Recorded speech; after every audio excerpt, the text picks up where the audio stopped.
룻기 3장 1절에서 18절까지의 말씀을 제가 봉독하겠습니다. 룻의 시어머니 나오미가 그에게 이르되 내 딸아 내가 너를 위하여 안식할 곳을 구하여 너를 복되게 하여야 하지 않겠느냐. 내가 함께하던 하녀들을 둔 보아스는 우리의 친족이 아니냐. 보라 그가 오늘 밤에 타작마당에서 보리를 까불리리라.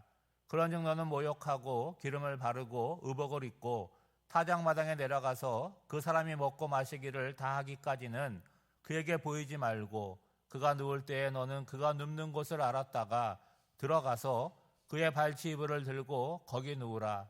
그가 내 할 일을 내게 알게 하리라 하니 룻이 시어머니에게 이르되 어머니의 말씀대로 내가 다 행하리이다 하니라. 그가 타작마당으로 내려가서 시어머니의 명령대로 다 하니라.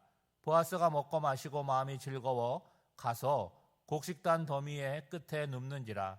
룻이 가만히 가서 그의 발치이불을 들고 거기 누웠더라.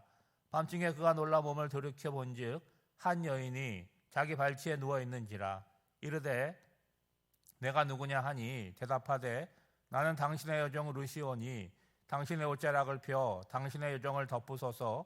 이는 당신이 기업을 물을 자가 됨이니이다 하니 그가 이르되 내 딸아 여호와께서 내게 복 주시기를 원하노라. 내가 가난하건 부하건 젊은 자를 따르지 아니하였으니 내가 베푼 인애가 처음보다 나중이 더하도다. 그리고 이제 내 딸아 두려워하지 말라. 내가 내 말대로 내게 다 행하리라. 내가 현숙한 여자인 줄을 나의 성읍 백성이 다 아느니라. 참으로 나는 기업을 물을 자이나 기업 물을 자로서 나보다 더 가까운 사람이 있으니 이 밤에 여기서 머무르라. 아침에 그가 기업 물을 자의 책임을 내게 이행하려 하면 좋으니 그가 그 기업 물을 자의 책임을 행할 것이니라. 만일 그가 기업 물을 자의 책임을 내게 이행하기를 기뻐하지 아니하면 여호와께서 살아계심을 두고 맹세하노니 내가 기업 물을 자의 책임을 내게 이행하리라. 아침까지 누워 있을지니라 하는지라. 룻이 새벽까지 그의 발치에 누웠다가 사람이 서로 알아보기 어려울 때에 일어났으니 보아스가 말하기를 여인이 타작마당에 들어온 것을 사람이 알지 못하여야 할 것이니라 하였습니다. 보아스가 이르되 내 겉옷을 가져다가 그것을 펴서 잡으라 하매 그것을 펴서 잡으니 보리를 6번 대어 룻에게 지어주고 성읍으로 들어가니라. 룻이 시어머니에게 가니 그가 이르되 내 딸아 어떻게 되었느냐 하니 룻이 그 사람이 자기에게 행한 것을 다 알리고 이르되 그가 내게 이 보리를 6번 대어주며 이르기를 빈소로 내 시어머니에게 가지 말라 하더이다 하니라. 이에 시어머니가 이르되 내 딸아 이 사건이 어떻게 될지 알기까지 앉아있으라. 그 사람이 오늘 이 일을 성취하기 전에는 쉬지 아니하리라 하니라. 아멘. 룻이 베들레헴에 온 것은 보리 추수를 시작할 때입니다. 그런데 밀추수할 때까지 시간이 흘렀으니까 대략 한 2달, 7주간의 시간이 흐른 거죠. 여러분, 그 7주 동안 어떤 일이 있었는지 성경은 따로 말하지 않아요. 그렇지만 여러분 추정해 보면 룻이 낯선 곳에 와서 잘 적응하는 기간이지 않았겠습니까? 그리고 보아스가 어떤 사람인지 조금 더 아는 시간이 되었을 것이고 또 이삭을 주우러 나가면 대화를 할 수 있는 그런 사람도 생겼을 것입니다. 무엇보다도 이제 룻의 집에는 넉넉한 양식이 쌓여가는 그런 시기였기도 했겠죠. 그러면 시어머니인 나오미는 어땠을까요? 하나님의 섭리를 생각하며 룻을 위해서 또 자신의 가문을 위하여 하나님께 간절하게 기도하는 시간이었을 것입니다. 드디어 나오미가 결단을 하고 룻에게 자기의 뜻을 전하는 것으로 3장이 시작이 됩니다. 여러분 1절을 보시면 룻의 시어머니 나오미가 그에게 이르되 내 딸아 내가 너를 위하여 안식할 곳을 구하여 너를 복되게 하여야 하지 않겠느냐. 나오미는 룻을 위하여 안식할 곳을 구하겠다라고 말하고 있어요. 여러분 안식이라고 하는 이 단어는요 히브리어로 마노아라는 뜻을 갖고 있습니다. 그러면 룻의 입장에서 안식이라고 하는 건 무엇이겠습니까? 안정된 가정을 꾸리고 보호자인 남편의 은혜를 받으면서 살아가는 그런 평안한 삶을 말하겠죠.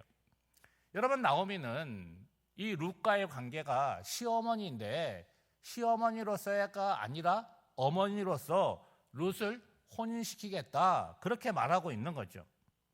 여러분, 오늘 이 본문의 시대에 룻은 좋은 신부감이 아니잖아요.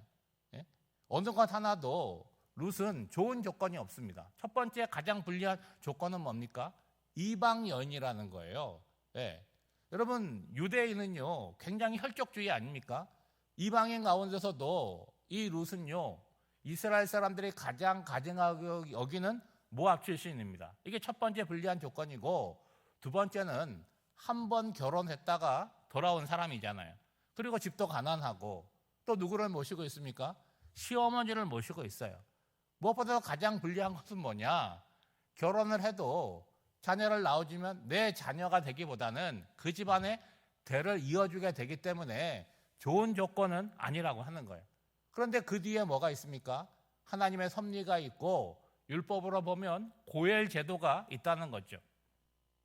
근데 여러분, 이 룻의 이야기를 쭉 보면 하나님의 섭리가 굉장히 은밀하지만 급진적으로 이루어지지 않고 굉장히 자연스럽게 이루어지고 있다는 거예요. 보아스가 룻을 보았어요. 그리고 대략 7주의 시간이 흘렀는데 이 룻이 불쌍해서 돕는다고 여러분 느껴지십니까? 그런 점도 있을 수 있겠지만 보아스가 룻을 대하는 것은 불쌍한 연민의 모습보다는 애정이 담겨 있고 사랑의 감정이 담겨 있다는 것을 알 수가 있죠. 여러분, 보아스 입장에서 7주의 시간 동안 룻을 더 유심하게 보게 되었을 것이고 가능한 따뜻한 사랑과 배려를 베풀었을 것입니다. 룻은 그 사랑과 애정을 받으면서 감히 그런 생각을 하지 못했겠지만 룻이 전해주는 보아스의 이야기를 나오미가 들으면서 어떤 마음을 가졌을까요? 점점 확신을 가지게 되었겠죠. 여러분, 그러지 않고서야 나오미가 이런 결단을 할 수 있었겠습니까? 그리고 나오미가 이런 결단을 할 수 있는 가장 결정적인 근거가 무엇입니까? 보아스가 나오미 집안의 혈족이고 기업 물을 자가 되기 때문이죠. 나오미는 오랫동안 고민하고 기도 가운데 때를 맞이하는 거죠. 그래서 타작마당에서 보리를 타작하는 그 날을 디데이로 삼은 것입니다. 여러분, 가나안에서 보리를 타작하는 것은 추수를 다 마치고 이제 건기가 시작되는 5월 말에서 6월쯤에 시작을 행합니다. 이 아무 데서나 타작을 하는 것이 아니라 타작하는 마당이 있어요. 좀 높은 것이고, 그리고 껍질을 벗겨야 되니까 커다란 바위 위에서 주로 하게 되는데, 낮에 하지 않고 이 타작은 주로 어두워질 때 밤에 행하였습니다. 그 이유는 뭐냐? 낮에는 강한 바람이 불기 때문에 낮에 추수를 이 탈곡을 하다 보면 알곡이 날아가게 되는 것인데, 밤에는 부드러운 바람이 불기 때문에 탈곡을 하게 되면 껍질은 다 날아가고 알곡만 남기 때문에 그런 거죠. 여러분, 추수한다는 건 굉장히 수고롭잖아요. 농사를 짓는 것도 수고롭고 추수하는 것도 수고로운데 그 곡식을 내가 먹을 수 있도록 준비하는 그 시간은 여러분 기쁨이 큰 시간이고 축제와 같은 시간이 되는 거죠. 그러니까 최고의 풍성함, 기쁨이 넘치는 바로 그날을 나오미가 디데이로 잡은 거죠. 그리고 타작을 한다는 건 뭡니까? 이제 룻이 그 밭에 곡식을 주우러 갈 일이 없다, 그것을 의미하는 거죠. 이제 나오미는 룻이 행해야 될 모든 일들을 자세하게 알려줍니다. 먼저 뭐 하는 거예요? 몸을 단장하게 하는 것입니다. 여러분, 평소에 룻의 모습은 어떠했을까요? 일하러 나가는 것이니까 작업 복장으로 나갔을 것이고 하루 종일 땀을 흘리고 햇빛에 그을린 모습이었겠죠. 그런 룻에게 나오미는 목욕을 하고 기름을 바르고 의복을 입으라고 권합니다.